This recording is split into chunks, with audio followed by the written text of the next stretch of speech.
that fresh start. Um, I think every coach is going to come in with the approach that these are players that have not coached before. Maybe some of them have, but new players, new system, new place, etc. We're probably going to have a pretty clean slate. Obviously, coaches are going to evaluate the players in the room, but just in terms of how you get along and how you approach your own players, I think everyone gets a clean slate when they get a new coach. This was all as players. Players don't have too high expectations on their new coach because they got to get to know them. So I think everyone has a pretty clean slate when they get in. How do you think that's going, getting to know the new coach and the new scheme and everything? I think with the new coaches and clean slate, it's for me. I'm a little bit more inquisitive type, so it's always fun to just see how coaches coach and just draw comparisons to things I've learned in the past. It's like, okay, this is what that means, and this is what that means. So I think it's been good learning new stuff so far with the new coaches. And kind of what old guys told me in the past. There's not much more you can do. But once you learn the concept for the most part, you shouldn't have a problem adapting to any new situation, and that goes from high school, college, and beyond. What have you seen from Austin since he got here? Obviously, a guy with a good amount of SEC experience too. He actually had his 21st birthday the other day, so happy belated birthday, Austin Keys, if you end up hearing this. But I think he's played really well so far. I think he's been a pretty consistent guy. He's not been too haughty, so it's always good to have guys who come in not trying to do anything too crazy, but just do their job and earn trust of players around them. What does he bring to that group?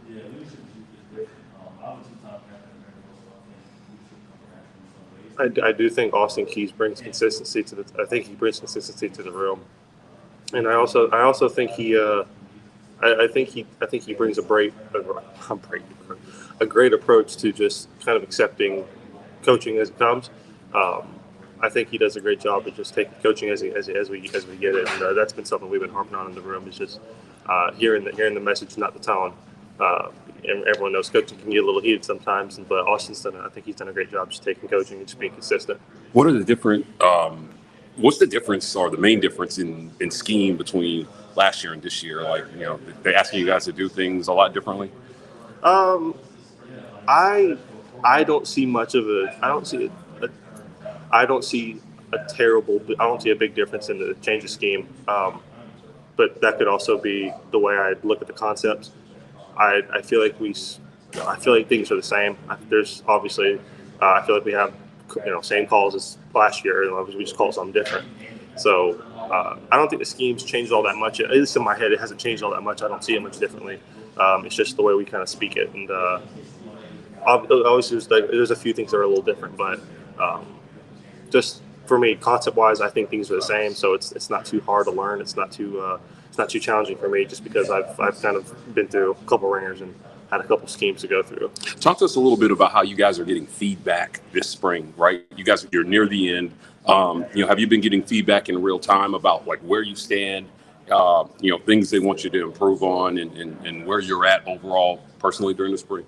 In the linebacker room, I only speak for the linebackers.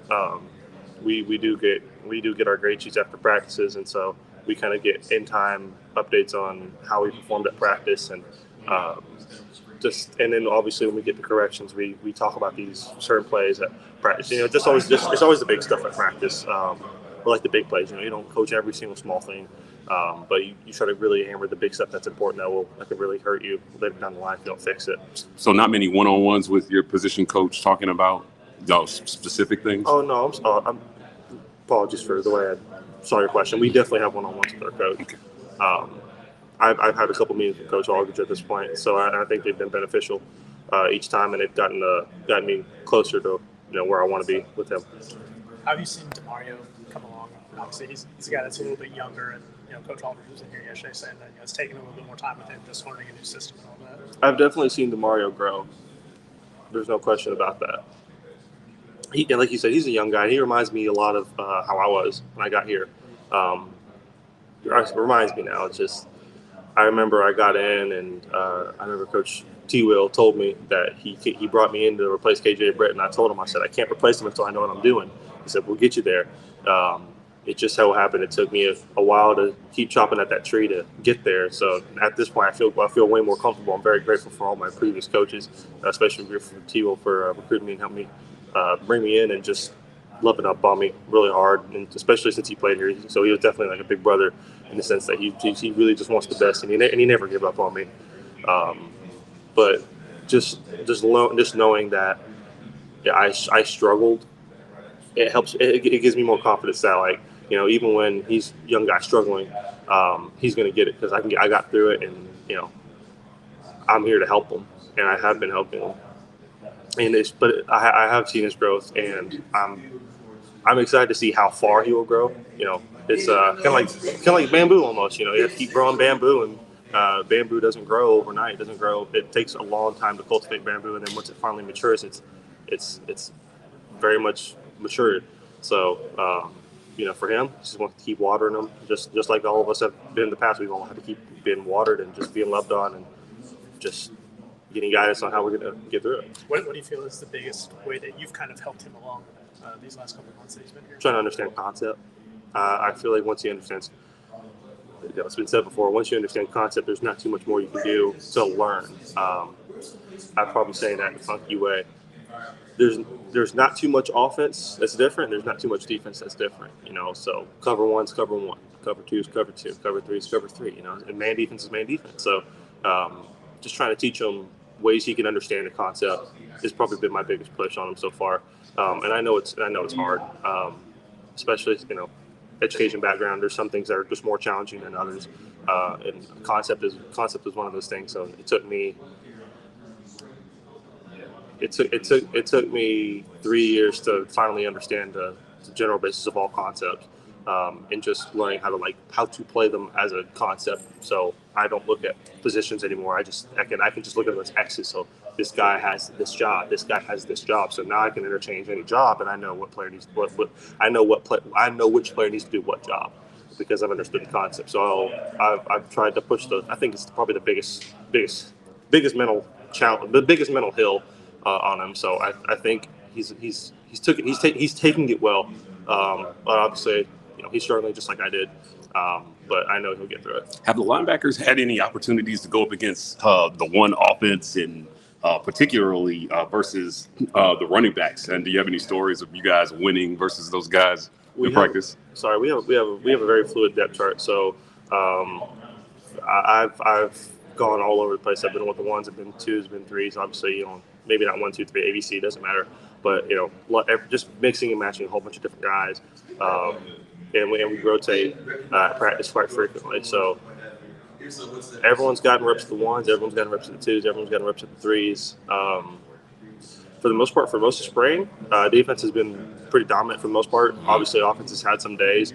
I think yesterday, offense had one of their best days against us. So you know, we got chewed out, but at the same time, it's also just a reminder that, you know, little things matter. You know, do little things right, you can get beat easily.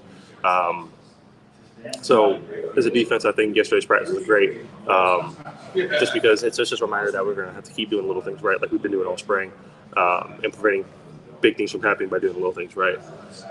But it's just running back wise, we've gotten them a couple times, they've gotten us a couple times, so I think it's pretty dead even, honestly, because there are days I can think that often the running backs just had great days, and I can think there's days the linebackers had great days. So there's not been too much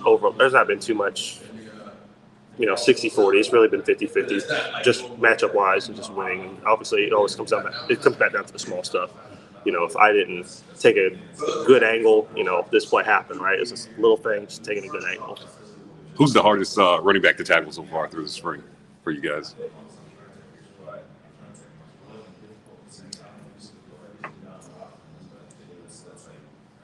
They say Batiste pretty slippery. They're honestly all hard to tackle, and they all have their unique trait which makes them hard to tackle. Top of my head, Justin Jones. I think it's Justin Jones.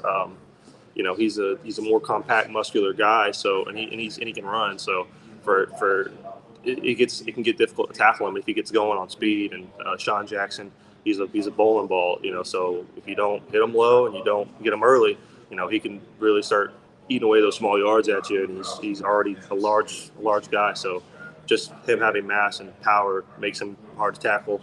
I think Brian Battier, he's really slippery. He's a smaller guy. He's lower center of gravity, lower mass, so he can make cuts really easy. He's really smooth on his cuts, and I think he'll also be a problem for guys. And Demario, I think.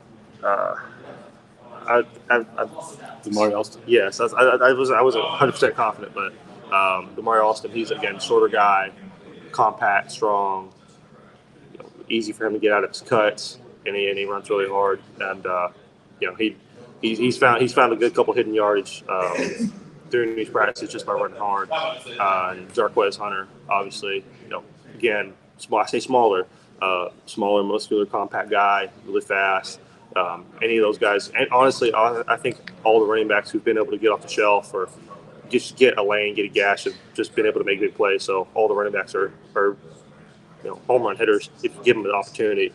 But they all have their own uniqueness about what makes them difficult to tackle. So I think they're all pretty good. I think they're all good work to tackle. How hard is Jarquez to tackle when he's riding on that horse? If Jarquez is riding on a horse, Brian, gotta have some fun. if he's riding on his horse, I hope he brought a Mustang.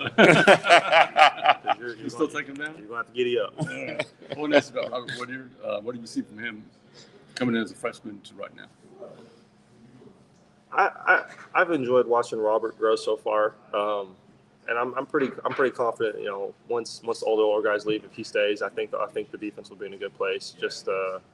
Just from the experience and just kind of sit behind older guys like us, and just kind of being able to soak up things and learn concepts in a way that once it registers for him, he's got the concept for him. But I think he's grown. I think he's grown physically. I think he's matured as a man, and I think that's helped him on the football field. And he enjoys playing football. Particularly the transfer guys coming in. So we've had a ton of transfer guys coming in the O-line and a lot of experience between those guys. So I think everybody's done a really good job of meshing together and just building that connection. We've been doing a good job communicating, learning the offense, all that type of stuff. And I think that comes with age. So I'm really excited about it. And I think everybody's done a really good job, especially the new dudes. How much does it help having that big center from Tulsa, considering he played under Monty's offense already? No, yeah, he's done a good job. He's in the meeting room every time we install a little something that he's used to. We'll point it out, and he'll give his little 2 cents in on it. But he's done a really good job. He's a really good pass protector. He's doing a really good job in pass pro, run blocking as well. But I think he's done a really good job, and I'm excited to get out there and play with him.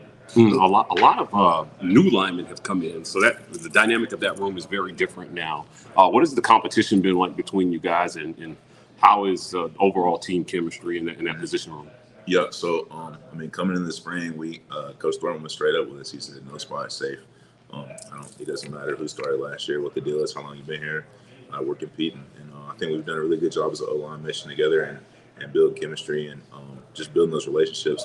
There's no hard feelings or anything like that. You come in, you compete, and then at the end of the day, we're back buddies again. And we're buddies on the field too, but you got to compete at the same time. So I think we've done a really good job of keeping that relationship going and just competing against each other. Like they say, iron sharpens iron. That's a big thing. How different is the strength and conditioning under this new staff? Like, do you feel like you guys are doing some different things? Do you feel like you're getting stronger? Mm-hmm. And how do they want you guys, to play? Do you want to play light and fast, big and heavy? Like, what's going on there? I think the big thing is just, everybody's body's different. They do a really good job of working with everybody and getting your plan together for weight loss, weight gain guys. Our strength conditioning is a lot more similar to what Russell did whenever I was freshman year. Yeah. He does, but I think it's really good. I've been enjoying it a lot. Definitely gotten stronger, faster. I haven't had any injuries this spring, significant injuries, so that's really good. I think we've been pretty healthy around the board. So we'll keep that going, finish through spring, and then, yeah. Elijah was saying he's never experienced an Auburn game day because, he didn't get recruited here. Mm-hmm. What should he expect? It's going to be crazy. I know coming from Vandy, I went to a couple of Vandy games, and it was a good time, but it's nothing like Jordan Herron being in that stadium. And I think we got a lot of new dudes, so that's going to be an experience for them coming in and seeing Jordan Herron rocking for the first time And I think we'll have a good crowd out there for A-Day, get some good fans out there. Hopefully the weather's nice and have a good time.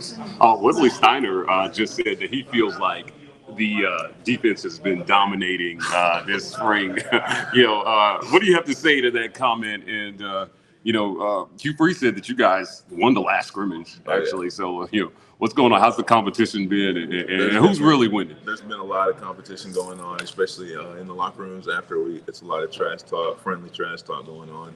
Who won the day? All kind of stuff like that. I obviously think the offense is winning. I think we put up quite a few touchdowns. I won't give it okay. But we put up quite a few touchdowns last practice. We had a little put it down and play period. So I'm definitely going to go with the offense on that one. But we'll see on 8-8. Pass protection has been pass protection has been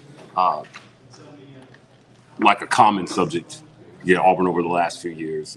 And depending on which quarterback is back there, right, things can look differently. You got Robbie who can move, and sometimes as an offensive lineman, it's hard because you don't know where he's going to be at, right? And then you've got TJ and Holden who are more pocket passers. How are you guys doing on pass protection?